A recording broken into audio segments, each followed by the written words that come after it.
Everyone, welcome back to Manu teachers channel. So last క్లాస్లో మనం ఒక 15 క్వశ్చన్స్ అనేటివి ప్రాక్టీస్ క్వశ్చన్స్ టైప్లో చేసాము. అండ్ ఆ వీడియో చూడలేదంటే ఒకసారి చూసిరండి. అండ్ ఆల్సో ప్రాక్టీస్ చేయండి క్వశ్చన్స్ని, బికాజ్ సీటెట్ ఎగ్జామ్ అనేది దగ్గర పడుతుంది. మనకేంటంటే సీటెట్ సిలబస్ అనేది ఫిక్స్డ్ సిలబస్ ఉంది కాబట్టి క్వశ్చన్స్ అనేటివి రిపీట్ అయ్యే అవకాశం కూడా ఉంది. సో ఒక క్వశ్చన్లో మల్టిపుల్ క్వశ్చన్స్ తీసే అవకాశం కూడా ఉంది. సో క్వశ్చన్స్ని అర్థం చేసుకోండి. సో దానివల్ల మీకు ఈజీగా ఆన్సర్ ఇవ్వడానికి పాసిబిలిటీ అనేది ఉంటుంది ఎగ్జామ్లో. ఓకే, సో ఇవాళ కంటిన్యూయేషన్ చేద్దాం. ఇంకో 15 క్వశ్చన్స్ అనేటివి ఈ క్లాస్లో ప్రాక్టీస్ క్వశ్చన్స్ లాగా తీసుకొచ్చాను. సో నేను క్వశ్చన్స్ అనేటివి మీకు స్క్రీన్ మీద కనిపిస్తాయి. ఆ క్వశ్చన్స్ ఎక్స్ప్లెనేషన్ అయిపోయేలోపు మీరు ఆన్సర్ అనేది ఫిక్స్ చేసుకోండి. నెక్స్ట్ స్లైడ్లో మనకి ఆన్సర్తో ఉన్న క్వశ్చన్ అనేది కనిపిస్తుంది. ఓకే, సో ఎన్ని క్వశ్చన్స్ మీ రైట్ అయినాయి అనేది నాకు కామెంట్ సెక్షన్లో మెన్షన్ చేయండి. అవుట్ ఆఫ్ 15 లాస్ట్ వీడియో చూడలేదని అంటే ఆ వీడియో కూడా చూసి అందులో కూడా అవుట్ ఆఫ్ 15 ఎన్ని క్వశ్చన్స్ మీరు కరెక్ట్ అయ్యారనేది కామెంట్ సెక్షన్లో మెన్షన్ చేయండి. సో సీటెట్కి సంబంధించిన కంటెంట్ కానీ పెడగాజీ కానీ మనకి క్లాసెస్ అనేటివి అవైలబుల్ ఉన్నాయి మను టీచర్స్ ఛానల్లో. అందులో ఆల్రెడీ ప్లేలిస్ట్ కూడా కేటగరైజ్ అయి ఉన్నాయి. మీరు ఒకసారి చూస్తే మీకు తెలుగు ఎక్స్ప్లెనేషన్ తోటి కంటెంట్ అండ్ పెడగాజీ వీడియోస్ అనేటివి, క్వశ్చన్స్ తోటి కూడా వీడియోస్ అనేటివి అవైలబుల్ ఉన్నాయి. ఒకసారి ఛానల్ విజిట్ చేసి చూడండి. కొత్తగా ఎవరైనా వస్తే మాత్రం ఛానల్ సబ్స్క్రైబ్ చేసుకోండి. అలాగే పక్కనున్న బెల్ ఐకాన్ని ప్రెస్ చేయండి. సో ఇవాళ క్లాస్ చూసుకున్నట్టయితే మనకు ఒక 15 క్వశ్చన్స్ ప్రాక్టీస్ క్వశ్చన్స్ అనేటివి ఉన్నాయి. సో అందులో ఫస్ట్ క్వశ్చన్ ఏంటంటే స్క్రీన్ మీద కనిపిస్తున్నట్టు, according to Jean Piaget children in formal operational stage అనేసి క్వశ్చన్ అడిగారు. సో ఫార్మల్ ఆపరేషనల్ స్టేజ్లో జీన్ పియాజెట్కి సంబంధించిన డెవలప్మెంట్ స్టేజెస్లో ఒకటి ఫార్మల్ ఆపరేషనల్ స్టేజ్. సో అందులో ఈ 4 ఆప్షన్స్లో ఏది సెట్ అవుతుంది అనేసి అడిగారు. ఓకే, సో లాస్ట్ క్లాస్లో కూడా మనం జీన్ పియాజెట్కి సంబంధించిన 2 క్వశ్చన్స్ అనేటివి చేసామండి. ఒకటేమో మిడిల్ చైల్డ్హుడ్ క్వశ్చన్ అండ్ ఇంకొకటేమో ఆయన ఇచ్చిన స్టేట్మెంట్ గురించి క్వశ్చన్. ఓకే, సో ఈ 2 క్వశ్చన్స్ కూడా జీన్ పియాజెట్కి సంబంధించినవి. సో ఇక్కడ చూడండి ఎన్ని క్వశ్చన్స్ అనేటివి వస్తున్నాయో. అండ్ అలాగే ఇవాళ కూడా ఫస్ట్ క్వశ్చన్ మనకి జీన్ పియాజెట్కి సంబంధించిన క్వశ్చన్ అనేది వచ్చింది. సో జీన్ పియాజెట్ కానీ లెవ్ వైగాట్స్కీ కానీ లేదా లారెన్స్ కోల్బర్గ్ కానీ అండ్ హార్వర్డ్ గార్నర్ కానీ వీళ్ళ గురించి చాలా వరకు క్వశ్చన్స్ అనేటివి అడుగుతారు. రిపీటెడ్ క్వశ్చన్స్ కూడా అడుగుతారు. ఓకే, సో ఈ 4 కాన్సెప్ట్స్ అనేటివి మాత్రం మీరు చాలా బాగా నేర్చుకోవాల్సి ఉంటుంది. సో ఇక్కడ అడిగిన 16th క్వశ్చన్లో ఆప్షన్ ఏ ఏం అడిగారు, cannot conserve, classify and seriate. So ఇక్కడ మెయిన్గా మనం గుర్తుపెట్టుకోవాల్సింది ఏంటి, వాళ్ళు అడిగింది ఫార్మల్ ఆపరేషనల్ స్టేజ్ గురించి అడిగారు. Okay, so formal operational stage అంటే జనరల్గా ఏజ్ నుంచి ఏజ్ వరకు ఉంటుంది. 12 years నుంచి మొదలయ్యి అడల్ట్హుడ్ అయిపోయేదాకా ఉంటుంది formal operational stage. Okay, so పిల్లలు వాళ్ళంతా వాళ్ళు థింకింగ్ కెపాసిటీ పెరుగుతుంది, అబ్స్ట్రాక్ట్నెస్ పెరుగుతుంది, హైపోథెటికో డిడక్టివ్ రీజనింగ్ అనేది పెరుగుతుంది. ఓకే, అంటే ప్రెడిక్షన్స్ కానీ లేకపోతే హైపోథెసిస్ ఇవ్వడం కానీ, ఒక ప్రాబ్లమ్ సాల్వింగ్ని ట్రయల్ అండ్ ఎర్రర్ మెథడ్లో సాల్వ్ చేయడం కానీ, అంటే చేసుకుంటూ అది కలవలేదు అనేసి, సో ఇలాంటి మెథడ్స్లో సాల్వ్ చేయడం కానీ మనకి ఫార్మల్ ఆపరేషనల్ స్టేజ్లో జరుగుతుంది. సో ఫస్ట్ ఆప్షన్ మనకి అలా లేదు, హైపోథెటికో డిడక్టివ్ రీజనింగ్ అనేది లేదు. So cannot conserve, classify and seriate అనేది రాంగ్ ఆప్షన్. సెకండ్ ఆప్షన్ చూసుకున్నట్టయితే begin to engage in make believe and symbolic play. Already నేను లాస్ట్ క్లాస్లో చెప్పాను, ప్లేయింగ్ కానీ మేక్ బిలీవ్ కానీ, సో ఇలా ఎంగేజ్ అవ్వడం పిల్లలు ఎర్లీ చైల్డ్హుడ్ స్టేజ్లో అవుతారు, not in the formal operational stage which is 12 and above age adulthood అయిపోయేదాకా. ఓకే, 12 years నుంచి అడల్ట్హుడ్ అయిపోయేదాకా. సో అక్కడ make believe and symbolic play అనేది వర్కౌట్ అవ్వదు, బికాస్ అది ఎర్లీ చైల్డ్హుడ్ కిందకి వస్తుంది. సో థర్డ్ ఆప్షన్ ఏంటి, are capable of hypothetico deductive reasoning and propositional thought. So ఇక్కడ ఆల్రెడీ మనకి హైపోథెటికో డిడక్టివ్ రీజనింగ్ అనేది వచ్చేసింది. ఫార్మల్ ఆపరేషనల్ స్టేజ్లో మనకు ఆ రీజనింగే పిల్లలు ఫాలో అవుతారు. సో ఆప్షన్ సి అనేది కరెక్ట్గా ఉంది. ఆప్షన్ డి చూసుకున్నట్టయితే are bound by centration and irreversibility of thought. So formal operation stage కంటే ముందు స్టేజ్లో మనకి ఇర్రివర్సిబిలిటీ ఆఫ్ థాట్ అనేది ఉంటుంది, కానీ ఇక్కడ ఉండదు. సో ఆప్షన్ డి కూడా తప్పు. మనకు ఆప్షన్ సి అనేది రైట్ ఆన్సర్. దీనికి formal operational stage according to Jean Piaget. Okay, so గుర్తుపెట్టుకోండి, ఫార్మల్ ఆపరేషనల్ స్టేజ్లో మనకి హైపోథెటికో డిడక్టివ్ రీజనింగ్ అనేది ఉంటుంది పిల్లలకి. Okay, so coming to the next question, at which stage of Lawrence Kohlberg's theory of moral development do individuals believe that actively maintaining the current social system ensures positive human relationships and societal order? So Kohlberg కూడా మనకు ఒక situation అనేది ఇచ్చారు, మీరు వినే ఉంటారు ఈ story. మీరు ఇఫ్ ఒక హస్బెండ్ అండ్ వైఫ్ ఉంటారు, వైఫ్కి ఏమో డిసీజ్ వస్తుంది. సో వైఫ్ని కాపాడుకోవడానికి హస్బెండ్ ఒక మెడికల్ షాప్లో దొంగతనం చేస్తారు. సో ఆ దొంగతనం చేయడం కరెక్టా కాదా అని డిఫరెంట్ స్టేజెస్ ఆఫ్ పిల్లల్ని అడిగితే ఒక్కొక్కరు ఒక్కొక్క ఆన్సర్ ఇస్తారనమాట. సో దాని ప్రకారంగా లారెన్స్ కోల్బర్గ్స్ స్టేజెస్ అనేటివి ఉంటాయి. సో ఆ ప్రకారంగా ఇక్కడ మోరల్ డెవలప్మెంట్ స్టేజెస్లో కరెంట్ సోషల్ సిస్టంలో కరెక్ట్గా యాక్టివ్గా పాల్గొంటున్నారు ఒక ఇండివిజువల్, అండ్ అలాగే పాజిటివ్ హ్యూమన్ రిలేషన్షిప్స్ ఉంచుకుంటున్నారు, అండ్ సొసైటీలో ఒక ఆర్డర్ అనేది ఆర్డర్గా వెళ్తున్నారు అన్నట్టు. సో అది ఏ stage of Lawrence Kohlberg theory of moral డెవలప్మెంట్కి సంబంధించిందని అడుగుతున్నారు.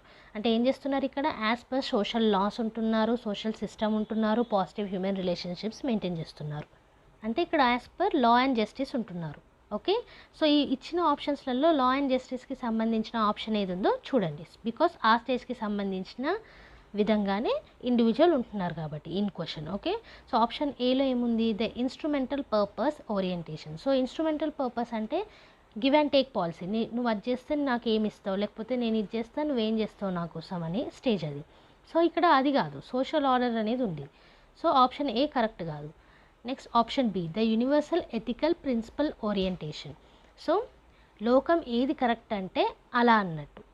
సో ఇక్కడ అది కూడా కాదు, సోషల్ సిస్టమ్ అంటే లా అండ్ జస్టిస్ ప్రకారం ఉంది కానీ పీపుల్ ఏం థింక్ చేస్తున్నారన్న దాని ప్రకారంగా కాదు. ఓకే, సో ఆప్షన్ సి ఏంటి, the punishment and obedience orientation. So punishment and obedience మనం ఎక్కువగా పిల్లల్లో చూస్తాం. ఎందుకు అని అంటే నువ్వు ఇది చేయకపోతే నీకు ఈ పనిష్మెంట్ వస్తుంది, లేకపోతే దేవుడు నేను ఇట్లా పనిష్ చేస్తారన్న వర్డ్స్ మనం ఎక్కువగా వింటూ ఉంటాం. సో ఒకళ్ళు మనల్ని పనిష్ చేయొద్దు అనేసి మాట వింటూ ఉంటారు పిల్లలు. సో ఆ స్టేజ్ కూడా కాదు, ఇక్కడ మనకి ఒకరు పనిష్ చేయొద్దని కాదు, but individual is following the social and law. Okay, so option D ఏముంది, the social order maintaining orientation. So which is correct option. Social order maintaining అంటే జస్టిస్ అండ్ లాకు సంబంధించింది కాబట్టి క్వశ్చన్లో కూడా అదే అడిగారు కాబట్టి option D is the correct option. Okay, 17th క్వశ్చన్కి option D, social order maintaining orientation is the stage.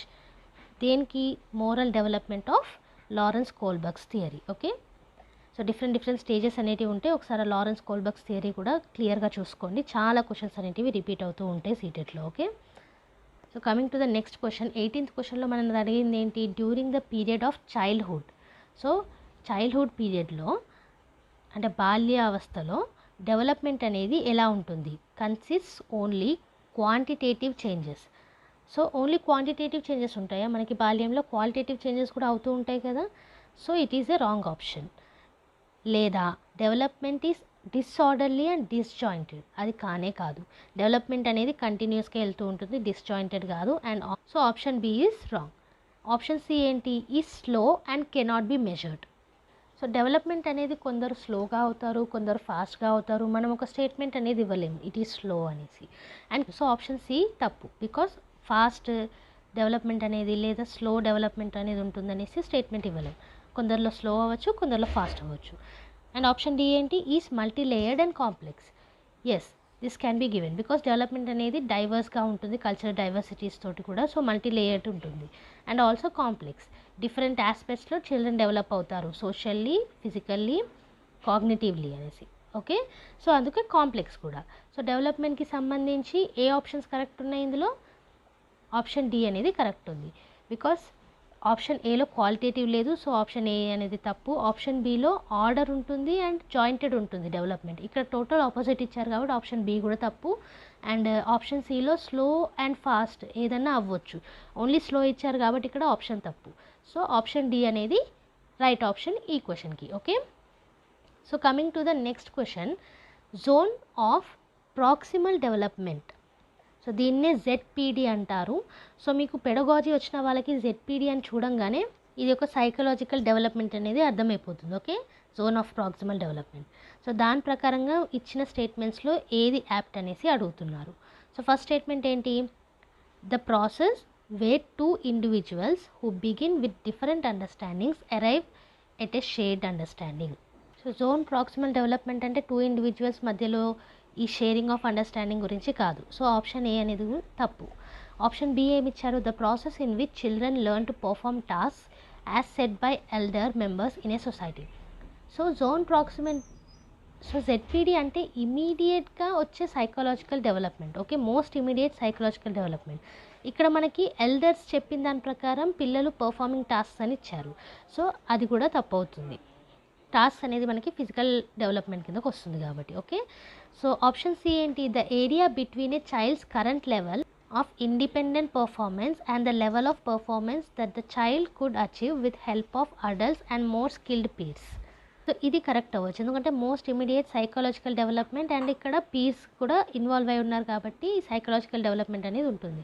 So ఇది మనకి జోన్ ప్రాక్సిమల్ డెవలప్మెంట్కి డెఫినేషన్. ఓకే, ఏంటది, the area between a child's current level of independent performance. So ఇప్పుడు పిల్లలున్న current development stage నుంచి, ఆ performance నుంచి, సో అడల్ట్స్ హెల్ప్ తోటి, పీస్ హెల్ప్ తోటి ఏ లెవెల్ ఆఫ్ అచీవ్మెంట్కి వెళ్తారన్నదే మనకి zone of proximal development. Okay, and option D ఏంటి, a range of task that should be able to do as per her age but cannot. అంటే తన age ప్రకారంగా కొన్ని టాస్కులు చేయాలి బట్ తను చేయలేకపోతుంది అని. సో అది జోన్ ఆఫ్ ప్రాక్సిమల్ డెవలప్మెంట్ కాదు, జెడ్పీడీ కాదు. So according to the ZPD definition మనకి ఏది కరెక్ట్ ఆప్షన్, ఇక్కడ option C is the correct option. Okay, so coming to the next question, in a progressive classroom, assessment of learners during the process of teaching learning. Progressive classroom లో learning by doing అనేది జరుగుతుంది, అవునా? So learning by doing అనేది ఎవరు ఇచ్చారు, John Dewey ఇచ్చారు. Okay, so ఆ ప్రకారంగా ప్రోగ్రెసివ్ క్లాస్ రూమ్లో అసెస్మెంట్ ఆఫ్ లెర్నర్స్ అంటే ఇవాల్యుయేషన్ అనేది ఎలా జరగాలి, అది కూడా టీచింగ్ లెర్నింగ్లో, అంటే డ్యూరింగ్ టీచింగ్ లెర్నింగ్. అంటే వీళ్ళు అడిగేది ఏంటి, assessment of learners during the process of teaching learning. Okay, so options ఏమున్నాయి, ఆప్షన్ ఏలో is helpful in identifying high, low and non achievers for the purpose of giving feedback to parents. So ఎప్పుడు కూడా feedback అనేది first స్టూడెంట్స్కి ఇస్తాం, parents దాకా పోదు. స్టూడెంట్స్ని అర్థం చేసుకొని వాళ్ళ పరంగా వాళ్ళని ఇంప్రూవ్ చేయడానికి ట్రై చేస్తాం first. Okay, so option A అనేది కరెక్ట్ కాదు. సో ఆప్షన్ బిలో ఏముంది, is very important since it gives insight into children's understanding and helps the teacher to reflect on her pedagogy. So ఈ ఆప్షన్ అవ్వచ్చు, ఎందుకు, ప్రోగ్రెసివ్ క్లాస్ రూమ్లో assessment teaching learning ప్రాసెస్లో జరిగినప్పుడు పిల్లలు ఎలా అర్థం చేసుకుంటున్నారన్న దాని మీద అవగాహన వస్తుంది, అలాగే టీచర్ తన టీచింగ్ లెర్నింగ్ని, పెడగాజీని ఎలా డెవలప్ చేసుకోవాలన్న దాని మీద అవగాహన వస్తుంది. సో ఆప్షన్ బి అనేది కరెక్ట్ అవ్వచ్చు. సో పక్కన పెడదాం. ఆప్షన్ సి ఏంటి, is not at all helpful in children's learning. పిల్లలు చదవడంలో ప్రోగ్రెసివ్ క్లాస్ రూమ్లో అసెస్మెంట్ అనేది అసలు అవసరమే ఉండదు అని ఇచ్చారు. So which is totally wrong, because పిల్లలు ఎలా అర్థం చేసుకుంటున్నారో మనకి ఎలా తెలుస్తుంది, అసెస్మెంట్ ప్రకారమే తెలుస్తుంది. అండ్ ఆప్షన్ డీలో ఏముంది, creates a hindrance in the process of child's learning.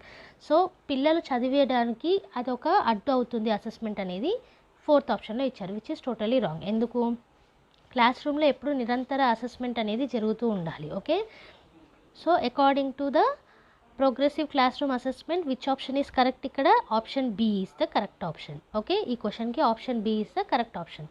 So మీ స్కోర్ అనేది గుర్తుపెట్టుకోండి, మనకి ఇప్పటి వరకు 5 క్వశ్చన్స్ అనేటివి అయ్యాయి, ఇంకో 10 క్వశ్చన్స్ ఉన్నాయి. అవుట్ ఆఫ్ 15 మీ స్కోర్ ఎంతనో నాకు కామెంట్ సెక్షన్లో మెన్షన్ చేసి చెప్పండి. Okay, coming to the next question, which of the following is a correctly matched pair of type of intelligence and end state performance possibilities as per Harvard Gardner theory of multiple intelligence. So నేను already చెప్పాను కదా, మనకి gene Piaget కానీ, లెవ్ వైగాట్స్కీ కానీ, Lawrence Kohlberg కానీ, Harvard Gardner కానీ చాలా వరకు క్వశ్చన్స్ అనేటివి వీళ్ళు రిపీట్ అవుతూనే ఉంటాయి, బిఎఫ్ స్కిన్నరీ కూడా. ఓకే, సో ఈ కాన్సెప్ట్స్ అనేటివి క్లియర్గా చదువుకోండి. ఇక్కడ మనకి థియరీ ఆఫ్ మల్టిపుల్ ఇంటెలిజెన్స్ నుంచి మిక్స్ అండ్ మ్యాచ్ క్వశ్చన్ని అడిగారు. సో ఏ ఆప్షన్ కరెక్ట్గా ఇచ్చారు అన్న దాని మీద. ఓకే, సో ఇక్కడ ఫస్ట్ ఆప్షన్ ఏంటి మనకి, లింగ్విస్టిక్ అనేది type of intelligence according to Harvard Gardner. And ఆ టైప్ ఆఫ్ ఇంటెలిజెన్స్లో ఏముంటుంది అనేది మనకి రైట్ హ్యాండ్ సైడ్లో ఇచ్చారు, విచ్ ఈస్ స్కల్ప్చర్. లింగ్విస్టిక్ అంటే స్కల్ప్చర్ కాదు, లాంగ్వేజ్కి సంబంధించింది. So option A is the wrong option. Option B ఏంటి, బాడీలీ కైనెస్థెటిక్. సో ఏమిచ్చారు మనకి, అథ్లెట్ అని ఇచ్చారు, which is correct, because bodily అంటే ఫిజికల్గా, కైనెస్థెటిక్ అంటే అథ్లెటిక్ సైడ్లోనే ఉంటుంది. సో ఆప్షన్ బి అనేది కరెక్ట్గా మ్యాచ్ ఇచ్చారు. అండ్ ఆప్షన్ సి ఏంటి, స్పేషియల్, అండ్ దానికి ఏమి ఇచ్చారు, థెరపిస్ట్ అని ఇచ్చారు, which is not correct, because spatial knowledge అనేది ఉండాలి. థెరపిస్ట్కి స్పేషియల్ నాలెడ్జ్ కాదు, కాగ్నిటివ్ నాలెడ్జ్ అనేది ఉండాలి. ఓకే, సో ఆప్షన్ సి అనేది కరెక్ట్ కాదు. అండ్ ఆప్షన్ డి ఏంటి, ఇంట్రాపర్సనల్. సో ఇంట్రాపర్సనల్కి సేల్స్ పర్సన్ని ఇచ్చారు. సో సేల్స్ పర్సన్ ఇంట్రాపర్సనల్ ఉండొద్దు, ఇంటర్పర్సనల్ ఉండాలి. అంటే ఒకరితోటి కరెక్ట్గా కమ్యూనికేట్ అయ్యేలా ఉండాలి. ఇంట్రాపర్సనల్ అంటే వాళ్ళలో వాళ్ళే కమ్యూనికేషన్. ఓకే, సో ఇంట్రాపర్సనల్ కూడా కరెక్ట్గా ఇవ్వలేదు వీళ్ళు. ఇక్కడ కరెక్ట్గా ఇచ్చిన ఆప్షన్ ఏంటి మనకి?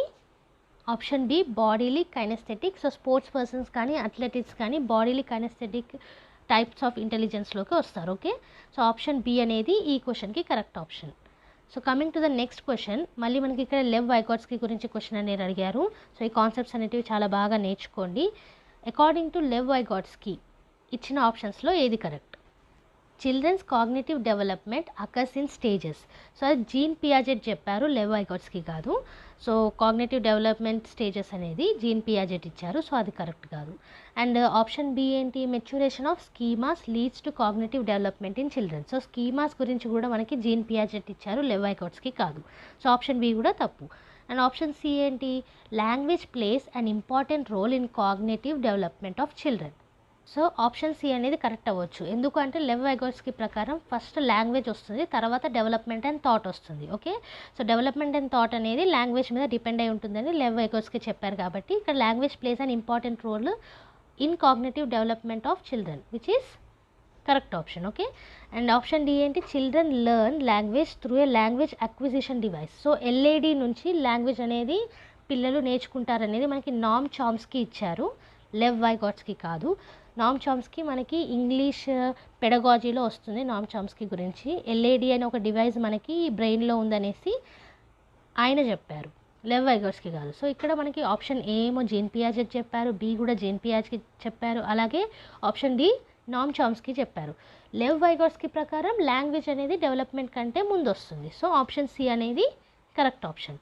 ఓకే, సో ఈ క్వశ్చన్కి ఏది correct option? Option C. Next coming to the next question, a child centred class room is one in which. So child centred class రూమ్లో ఏముంటుందనేసి ఇక్కడ క్వశ్చన్ అడిగారు. ఏంటవి? The teacher uses rewards and punishment to direct children's behaviour. So rewards and punishment ఎప్పుడు కూడా negative reinforcement కిందకి వెళ్తుంది. So rewards and punishment ఉంటాయి, బట్ ఒక కరెక్ట్ పద్ధతిలో వెళ్ళాలి. ఓకే, అండ్ మోస్ట్లీ చైల్డ్ సెంటర్లో మనకి పనిష్మెంట్స్ అనేటివి బ్యాన్. ఓకే, పనిష్మెంట్స్ అనేటివి ఇవ్వకూడదు చైల్డ్ సెంటర్లో. మనకి ఇక్కడ అడిగింది కూడా చైల్డ్ సెంటర్ క్లాస్ రూమ్ కాబట్టి option A is not correct. Option B ఏంటి? The teacher is flexible and caters to the needs of individual children. So already చెప్పాను కదా, చైల్డ్ సెంటర్డ్ అని మీకు ఎక్కడ కనిపించినా చిల్డ్రన్ బెనిఫిట్స్ అయ్యేది ఉండాలి ఆప్షన్లో.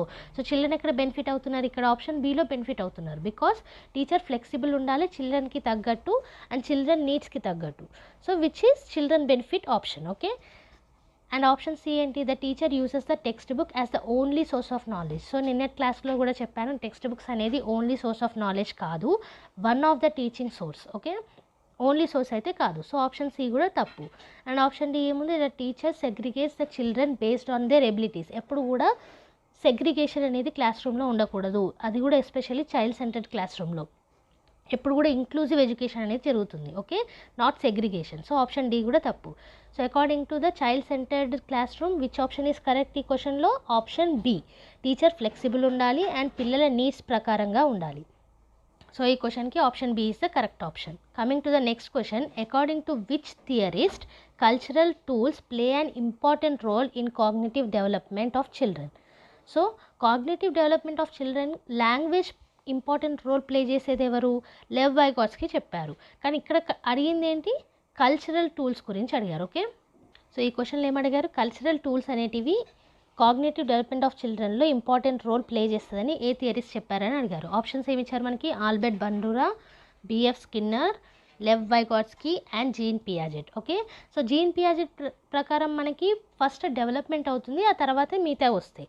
బట్ లెవ్ వైగాట్స్కీ ప్రకారం ఫస్ట్ మిగతా వచ్చి ఆ తర్వాత డెవలప్మెంట్ అనేది అవుతుంది. సో ఇక్కడ కల్చరల్ టూల్స్ ద్వారా డెవలప్మెంట్ అవుతుంది అని అంటే ఎవరు ఇచ్చారు? ఇది లెవ్ వైగాట్స్కీ ఇచ్చారు. ఓకే, లాంగ్వేజ్ ప్రకారం అండ్ కల్చరల్ టూల్స్ ప్రకారం ఇవి రెండు కూడా ఇంపార్టెంట్ రోల్ ప్లే చేస్తే వేటికి? కాగ్నిటివ్ డెవలప్మెంట్ ఆఫ్ చిల్డ్రన్కి. ఎవరు ఇచ్చారు? ఇది లెవ్ వైగాట్స్కీ. ఓకే, సో ఈ క్వశ్చన్కి answer option C, Lev వైగాట్స్కీ.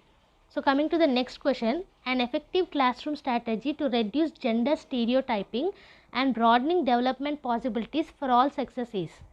So ఇక్కడ మనకి ఎఫెక్టివ్ క్లాస్ రూమ్ స్ట్రాటజీ అడుగుతున్నారు. దేనికోసం? జెండర్ స్టీరియోటైప్ అంటే ఇప్పుడు అబ్బాయిలే కార్ నడపాలి, లేకపోతే అమ్మాయిలే వంట చేయాలి, ఇలాంటివి స్టేట్మెంట్స్ అన్నీ మనకి జెండర్ స్టీరియోటైప్లో ఉంటాయి. అంటే ఒక పర్టికులర్ జెండర్ని వాళ్ళు ఇదే వర్క్ చేయాలని ఫిక్స్ చేసేయడం, లేకపోతే వాళ్ళు ఇలాగే ఉండాలని ఫిక్స్ చేసేయడం. ఓకే, సో అది పోగొట్టాలంటే ఈ కింది ఇచ్చిన ఆప్షన్స్లలో ఏది ఎఫెక్టివ్ స్ట్రాటజీ అని అడుగుతున్నారు. సో ఫస్ట్ ఆప్షన్ ఏముంది, farming same sex ability groupings. So already చెప్పాను కదా, జెండర్ స్టీరియోటైప్ అంటేనే సేమ్ సెక్సెస్కి ఇవే చేయాలి అని ఒక పర్టికులర్ కండిషన్స్ లాగా పెట్టేయడం. సో ఇక్కడ మళ్ళీ మనకు అదే చెప్తున్నారు, forming same sex ability groupings which is gender stereotyping కిందకే వస్తుంది. So which is not a effective strategy. And option B ఏంటి, forming mixed sex ability groups and promote discussion. So male female అందరినీ కలిపేసి ఒక గ్రూప్లో ఫామ్ చేసి వాళ్ళకి discussions పెట్టడం, ఈ జెండర్ స్టీరియోటైప్ని తీసేసి డెవలప్మెంట్ పాసిబిలిటీస్ అన్ని సెక్సెస్కి రావడానికి, అంటే అన్ని జెండర్స్కి రావడానికి. సో ఈ ఆప్షన్ ఏదో కరెక్ట్గా ఉంది, అంటే డిఫరెంట్ జెండర్స్ అందరినీ మిక్స్ చేసి వాళ్ళ మధ్యలో ఈ జెండర్ స్టీరియోటైపింగ్ని నివారించడానికి డిస్కషన్ పెట్టడం. సో ఆప్షన్ బి కరెక్ట్గా ఉంది కాబట్టి అది పక్కకు పెడదాం. ఆప్షన్ సి ఏంటి, to ignore and dismiss biological differences among the sexes. So biological differences అనే వాటి గురించి మనకు తెలిసి ఉండాలి. అఫ్కోర్స్ జెండర్ స్టీరియోటైపింగ్ చేయకూడదు, బట్ బయాలజికల్ డిఫరెన్సెస్ అనేటివి మనకి అర్థమై ఉండాలి. సో ఇక్కడ ఇగ్నోర్ చేయమని చెప్తున్నారు, which is not a correct option. And option D ఏముంది, to reinforce gender roles as portrayed in the society which is gender stereotyping. Okay, society ఏది చెప్తే అదే చేయాలి అమ్మాయిలు, ఏది చెప్తే అదే చేయాలి అబ్బాయిలు అని ఉంది చూడండి. సో అదే ఈ D option. So which is also gender stereotyping కాబట్టి అది కూడా తప్పుడు option. So according to the gender stereotyping నివారణ అండ్ పిల్లలలో డెవలప్మెంట్ పాసిబిలిటీస్ అన్ని జెండర్స్లో పెంచడానికి యాప్ట్ ఉన్న ఆప్షన్ ఏంటి మనకి ఇక్కడ, B option, forming mixed sex activity groups and promote discussion. Okay, so ఈ క్వశ్చన్కి ఆన్సర్ ఏంటి, option B. So coming to the next question, ఇక్కడ మనకి మళ్ళీ బ్లాంక్ క్వశ్చన్ వచ్చింది, fill in the blanks. Multilingualism in a class room needs to be understood as blank by the teachers. So multilingualism అంటే different languages use చేసుకుంటూ class రూమ్లో చెప్పడము, teachers దాన్ని ఎలా తీసుకోవాలి అని అంటే, ఆప్షన్ ఏలో అదొక ప్రాబ్లమా, లేదా ఆప్షన్ బి సిస్టమేటిక్ ఇష్యూవా, లేదా ఆప్షన్ సి అదొక అసెట్ రిసోర్సా, లేదా ఆప్షన్ డి హిండరెన్సా. మల్టీలింగ్వలిజం అంటే డిఫరెంట్ లాంగ్వేజెస్లో చెప్పడం ప్రాబ్లం అయితే కాదు, బికాస్ డిఫరెంట్ పిల్లలకి డిఫరెంట్ లాంగ్వేజెస్లో అర్థమవుతుంది కాబట్టి. సిస్టమేటిక్ ఇష్యూ కూడా కాదు, అది అడ్డు అయితే అసలే కాదు టీచింగ్ లెర్నింగ్ ప్రాసెస్కి. సో ఆప్షన్ సి ఏంటి, అన్ అసెట్ అండ్ రిసోర్స్, అంటే అదొక రిసోర్సే కదా మనకి మల్టీ లాంగ్వేజ్ యూజ్ చేయడం క్లాస్ రూమ్స్లో. So according to that multilingualism is a asset and a resource. Okay, so ఈ క్వశ్చన్కి ఆప్షన్ ఏది correct, option C is the correct option. Okay, next question చూసుకున్నట్టయితే, needs of gifted and creative children can be addressed by. So gifted children కానీ creative children కానీ వీళ్ళ needs ఎలా address చేస్తాం, దానికి ఆప్షన్స్ ఏమున్నాయి మనకి, providing specific instructions to solve problems. So ఎప్పుడు కూడా టీచర్స్ స్పెసిఫిక్ ఇన్స్ట్రక్షన్స్ అనేటివి ఇవ్వద్దు. So which is wrong option, option A wrong. And option B ఏముంది, అడ్మినిస్ట్రేటింగ్ మెమరీ బేస్డ్ టెస్ట్. ఎప్పుడు కూడా రోట్ మెమరైజేషన్ కానీ బట్టి పట్టడం కానీ ఇవన్నీ కూడా రాంగ్ ఆప్షన్ కిందకే వస్తాయి. సో ఇక్కడ మెమరీ బేస్డ్ టెస్ట్ ద్వారా మీరు గిఫ్టెడ్ చిల్డ్రన్కి లేకపోతే క్రియేటివ్ చిల్డ్రన్కి యాక్టివిటీస్ ఇస్తే మాత్రం అది వర్కౌట్ కాదు. సో ఆప్షన్ బి కూడా తప్పు. ఆప్షన్ సి ఏంటి, giving challenging task and activities to prevent boredom. ఇది కరెక్ట్ అవ్వచ్చు, ఎందుకంటే గిఫ్టెడ్ చిల్డ్రన్ కానీ క్రియేటివ్ చిల్డ్రన్ కానీ ఒక టాస్క్ని తొందరగా చేయడానికి ప్రయత్నిస్తారు. సో వాళ్ళకి ఎక్కువగా ఛాలెంజింగ్ టాస్క్, ఎన్రిచ్ కరికులం అనేది ఉండాలి. సో ఎన్రిచ్ కరికులం అంటే ఏంటి, ఛాలెంజింగ్ టాస్క్స్ ఉండాలి, యాక్టివిటీస్ ఉండాలి, వాళ్ళు బోర్గా ఫీల్ అవ్వకుండా టాస్క్స్ అనేటివి మనం క్రియేట్ చేయాలి. సో ఆప్షన్ సి అనేది కరెక్ట్ అవ్వచ్చు ఇక్కడ. ఆప్షన్ డి ఏంటి, giving questions that require convergent thinking. ఎప్పుడు కూడా పిల్లలకి కాన్వర్జెంట్ థింకింగ్ వైపు తీసుకెళ్ళొద్దు, డైవర్జెంట్ థింకింగే ఉండాలి. Okay, especially gifted and creative చిల్డ్రన్కి ఉండాల్సిందే డైవర్జెంట్ థింకింగ్. సో మీరు కాన్వర్జెంట్ థింకింగ్కి సంబంధించిన క్వశ్చన్స్ ఇస్తే బోర్డమ్ వస్తుంది మళ్ళీ. సో ఆప్షన్ డి కూడా తప్పు. సో గిఫ్టెడ్ కానీ క్రియేటివ్ చిల్డ్రన్కి కానీ ఎలాంటి టాస్క్ అనేటివి ఇవ్వాలి, ఛాలెంజింగ్ టాస్క్ అనేటివి ఉండాలి, బోర్డమ్ని ప్రివెంట్ చేసేలా ఉండాలి. సో బేసికల్లీ ఎన్రిచ్డ్ కరికులం అనేది ఉండాలి. ఓకే, సో ఈ క్వశ్చన్కి option C is the correct option.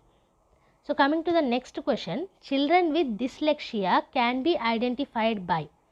So ఈ డిస్లెక్సియా ఇలాగే మనకి ఇంకా ఒక 4-5 టాపిక్స్ అనేటివి ఉంటాయి. నేను ఆల్రెడీ లాస్ట్ వీక్లో వీటి గురించి లెర్నింగ్ డిసేబిలిటీస్ గురించి వీడియో అనేది చేశాను. వాటి నుంచి కూడా మీకు క్వశ్చన్స్ చాలా వరకు రిపీట్ అవుతూనే వస్తాయి, బికాస్ ఇవన్నీ కూడా మనకి ఇంక్లూజివ్ ఎడ్యుకేషన్ నుంచి వచ్చిన క్వశ్చన్స్. ఓకే, ఇంక్లూజివ్ ఎడ్యుకేషన్లో మీకు మినిమం 5 క్వశ్చన్స్ అనేటివి సిడిపిలో ఇస్తారు.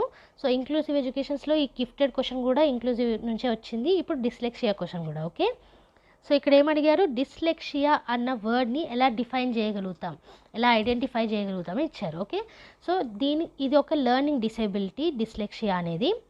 సో ఇందులో పిల్లలకి రీడింగ్లో కానీ, పదాలు చదవడంలో, నెంబర్స్ చదవడంలో, లేకపోతే వాటిని రాయడంలో కానీ ప్రాబ్లం అవుతుంది. ఓకే, డిస్లెక్సియాలో. సో ఆ ప్రకారంగా ఇచ్చిన ఆప్షన్స్లో ఏది కరెక్టో చూద్దాం. సో ఆప్షన్ ఏ ఏముంది, analysing their reading and writing skills. Of course ఇంతకుముందే చెప్పాను రీడింగ్ స్కిల్స్ను రైటింగ్ స్కిల్స్లో ప్రాబ్లం అవుతుందని. సో ఆప్షన్ ఏ అనేది కరెక్ట్గా ఉంది, పక్కన పెడదాం. ఆప్షన్ బి ఏముంది, assessing their ability to solve complex high order problems. So dyslexia ఉన్న వాళ్ళకి హై ఆర్డర్ ప్రాబ్లమ్స్ వరకు కాదు, రీడింగ్ అండ్ రైటింగ్లో ప్రాబ్లం అనేది ఉంటుంది. ఓకే, సో సి ఏంటి, finding out their social and cultural context. So అందులో ప్రాబ్లం ఉండదు. అండ్ డి ఏంటి, a thorough physical health checkup అవసరం ఉంటుంది వీళ్ళకి, అప్పుడే వాళ్ళని ఐడెంటిఫై చేయగలుగుతామని ఇచ్చారు, అది కూడా కాదు. సో ఎలా ఐడెంటిఫై చేయగలుగుతాం డిస్లెక్సియా చిల్డ్రన్ని, వాళ్ళ రీడింగ్ అండ్ రైటింగ్ స్కిల్స్ తోటి. Okay, so option A is the correct option. మిగతా హై ఆర్డర్ కాంప్లెక్స్ ప్రాబ్లమ్స్ తోటి కానీ, సోషల్ కల్చరల్ కాంటెక్స్ట్ తోటి కానీ, హెల్త్ చెకప్ తోటి కానీ డిస్లెక్సియా పిల్లల్ని గుర్తుపట్టలేం. Okay, only writing and reading స్కిల్స్తో మాత్రమే గుర్తుపట్టచ్చు. సో ఈ క్వశ్చన్కి కరెక్ట్ ఆప్షన్ ఏంటి, option A. So coming to the next question, which of the following is not a suitable learning material for students who are partially sighted? So partially sighted అంటే వాళ్ళకి కొంచెం తక్కువగా కనిపిస్తుంది. సో వాళ్ళ ప్రకారం ఈ ఇచ్చిన 4 ఆప్షన్స్లో ఏది సూటబుల్ లెర్నింగ్ మెటీరియల్ కాదు అనేసి అడిగారు. ఓకే, సో ఫస్ట్ ఆప్షన్లో ఏమి ఇచ్చారు, పార్షియలీ సైటెడ్ కాబట్టి talking books, felt bulletin boards. Okay, so talking books అనేటివి ఉపయోగపడతాయి, సూటబుల్ లెర్నింగ్ మెటీరియలే అవుతుంది, నాట్ సూటబుల్ లెర్నింగ్ మెటీరియల్ అవ్వదు. సో ఆప్షన్ ఏ కాదు. సో ఆప్షన్ బి ఏమి ఇచ్చారు, small print work sheets. So partially sighted కాబట్టి చిన్న చిన్న అక్షరాలని చదవలేకపోవచ్చు. ఒకవేళ మీరు వర్క్ షీట్స్ అనేటివి స్మాల్ ప్రింట్లో ఇస్తే వాళ్ళు చిన్న చిన్న అక్షరాలు చదవలేకపోవచ్చు, అండ్ అది not a suitable learning material కూడా కావచ్చు. సో ఆప్షన్ బి అనేది కరెక్ట్గా ఉంది, అది పక్కన పెడదాం. Option C large print books, which is okay, partially sighted వాళ్ళు కొంచెం పెద్ద అక్షరాలని చదవగలుగుతారు కాబట్టి. And next one is 3 dimensional maps and charts. So 3 dimensional ఉన్నాయి కాబట్టి వాటిని కూడా లెర్నింగ్ మెటీరియల్ కిందకి తీసుకురావచ్చు. సో సూటబుల్ లెర్నింగ్ మెటీరియల్ 3 డైమెన్షనల్లో మ్యాప్స్ అండ్ చార్ట్స్ ఉన్నాయి కాబట్టి. సో ఇక్కడ నాట్ సూటబుల్ ఏముంది, స్మాల్ ప్రింట్ వర్క్ షీట్స్ ఉన్నాయి, because they are partially sighted, చిన్న చిన్న అక్షరాలని చూడలేకపోవచ్చు. ఓకే, సో ఈ క్వశ్చన్కి ఆన్సర్ ఏంటి మనకి, option B. And the last question of today, the underlying belief behind inclusive education is. So ఇప్పుడు నేను లాస్ట్ 5 క్వశ్చన్స్ మీకు ఇచ్చాను కదా, ఆ 5 క్వశ్చన్స్ కూడా ఇంక్లూజివ్ ఎడ్యుకేషన్కి సంబంధించిన క్వశ్చన్సే ఉన్నాయి చూడండి. సో ఇంక్లూజివ్ ఎడ్యుకేషన్ అనేది తరవుగా చదువుకోండి, మీకు 5 మార్క్స్ అనేవి వచ్చేస్తాయి. So the underlying belief behind inclusive education is. So inclusive education వెనకాల ఉన్న నమ్మకం అంటే ఒక స్టేట్మెంట్ ఏంటి అనేసి ఇక్కడ అడిగారు. సో ఫస్ట్ ఆప్షన్ ఏమి ఇచ్చారు, provisioning of special education institutions for children with different handicaps. So inclusive ఎడ్యుకేషన్లో స్పెషల్ ఎడ్యుకేషన్కి మనకి ప్లేస్ అనేది ఉండదు, because every one is normal and every వన్కి ఒకటే స్కూల్లో చదువు అనేది ఇవ్వాలనేది ఇంక్లూజివ్ ఎడ్యుకేషన్లో బిలీఫ్. సో ఫస్ట్ ఆప్షన్ అనేది తప్పు. సెకండ్ ఆప్షన్ ఏంటి, the philosophy that children have a right to get equal education in a regular school. ఇది కరెక్టే, బికాస్ ఇంక్లూజివ్ ఎడ్యుకేషన్ అంటేనే అందరూ నార్మల్గా రెగ్యులర్గా చదివే స్కూల్లోనే ఎవ్రీ చిల్డ్రన్కి అడ్మిషన్ అనేది ఇవ్వాలనేసి బిలీఫ్. సో బి ఆప్షన్ అనేది కరెక్ట్గా ఉంది. అండ్ సి ఆప్షన్ ఏంటి, segregation of children on the basis of their abilities and provision of vocational training accordingly. ఎప్పుడు కూడా ఇంక్లూజివ్ ఎడ్యుకేషన్లో సెగ్రిగేషన్ ఉండొద్దు. ఓకే, డిఫరెంట్ చిల్డ్రన్ని వాళ్ళ ఎబిలిటీస్ తోటి ఎప్పుడు సెగ్రిగేట్ చేయొద్దు కాబట్టి ఆప్షన్ సి కూడా తప్పు ఆప్షన్, అంటే సెగ్రిగేట్ అంటే సపరేట్ చేయకూడదు. ఓకే, ఆప్షన్ డి ఏంటి, diagnostic labelling of children based on there handicaps for identification of their limitations. So inclusive education అంటేనే ఈ డిఫరెన్సెస్ ఏమీ లేకుండా ఈక్వల్ రైట్స్ తోటి వాళ్ళు ఒక రెగ్యులర్ స్కూల్లో చదవడం అన్నట్టు. సో మళ్ళీ లేబులింగ్ అని అంటే అది ఇంక్లూజివ్ ఎడ్యుకేషన్ కిందకి రాదు. సో ఇచ్చిన ఆప్షన్స్ అన్నిట్లలో ఏ ఆప్షన్ తప్పు, సి ఆప్షన్ తప్పు అండ్ డి ఆప్షన్ తప్పు. సో ఈ క్వశ్చన్కి ఆన్సర్ ఏంటి, ఆప్షన్ బి. ఏంటది, the philosophy that all children have a right to get equal education. So regular స్కూల్లో అందరికీ ఈక్వల్ ఎడ్యుకేషన్ వచ్చే రైట్ ఉంది. ఓకే, ఇర్రెస్పెక్టివ్ ఆఫ్ డిఫరెన్సెస్, అవి ఏమన్నా కావచ్చు, లెర్నింగ్ డిసేబిలిటీస్ కావచ్చు, లేదా జెండర్ ఇన్ఈక్వాలిటీస్ కావచ్చు, ఏ డిఫరెన్సెస్ అన్న కావచ్చు. ఓకే, సో ఇవి ఇవాల్టి 15 క్వశ్చన్స్. అవుట్ ఆఫ్ 15 ఎన్ని మార్క్స్ వచ్చాయనేది కామెంట్ సెక్షన్లో మెన్షన్ చేయండి. ఏమైనా డౌట్స్ ఉన్నా సరే కామెంట్ సెక్షన్లో మెన్షన్ చేయండి.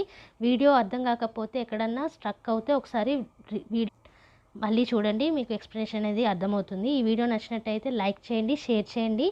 అండ్ అలాగే కొత్తగా వచ్చిన వాళ్ళు ఛానల్కి సబ్స్క్రైబ్ చేసుకోండి. పక్కనే ఉన్న బెల్ ఐకాన్ని ప్రెస్ చేయడం మాత్రం మర్చిపోకండి. Thank you everyone. Bye bye.